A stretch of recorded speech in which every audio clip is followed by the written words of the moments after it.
Hello mga kahalaka! Dito nga ay kalaro ko si Giswell Tayaban. Si Giswell Tayaban nga pala mga kahalaka ay matagal ko ng supporters. Since nung una pa lang ako nagsisimulang mag-content. Hindi niya nga ako in-unfollow nung hindi na ako naglalaro ng ML. Kaya laking pasasalamat ko nga dahil may solid supporter talaga ako. At dito nga mga kahalaka ay una ako naka first blood, napansin niyo naman. 2-0 na nga kami dito mga kahalaka. Sa mga nag-aaya nga po pala sa akin ng 1v1, pasensya na po dun sa mga hindi ko nagagawang replyan kasi napakarami niyo po mga kahalakong nag-aaya sa akin. Mas pinapriority ko po kasi yung unang nagyaya para po hindi din magalit at magtampo. Lahat naman po kayo kakalaruin ko at gagawin ko po kayo lahat ng content.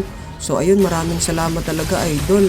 Ako nga dapat idol Tayaban ang magpasalamat sa iyo sapagkat napakasolid mong supporter. So ayun, 4-0 na nga kami dito mga kahalaka. Tapos ayun, ina-encourage ko nga siya dito na kaya pa mga kahalaka.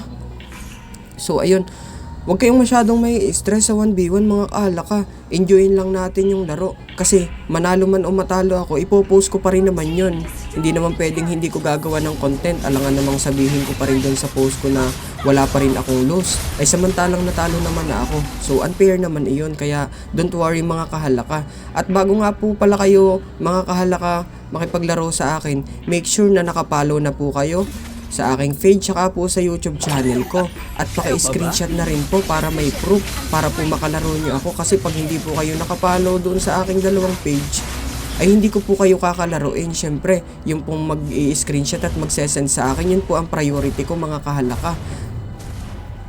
So dito nga mga kahalaka ay 6-0 na nga kami. Inaantay ko nga lang siya dito mga kahalakan lumabas. At ayan, papasukin ko na nga siya dito sa may loob ng kanyang tower. Kaya 7-0 na nga dito mga kahalaka. At sana magkaroon pa ako lalo ng solid supporters at dumami pa kayo mga kahalaka. Malaking tulong kasi yan sa akin sapagkat ako'y bago pala ang na content creator. At sana nagugustuhan nyo rin itong ginagawa kong content mga kahalaka. At dito nga inabangan ko siya hanggang base. Kaso napadepend nga ako kasi nga napush na yung top lane ko. Nadaig na nga ako sa pagtulak ng minions.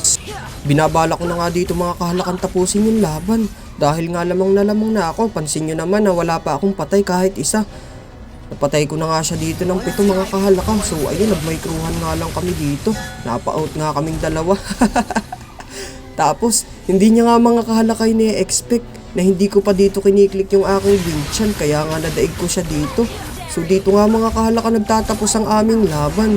Kaya nga nagchat na ako dito ng nice game idol.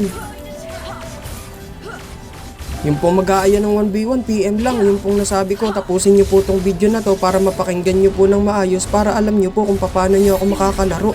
So ayun, tapos na nga ang laban. Salamat mga kahalaka sa panonood. Yay!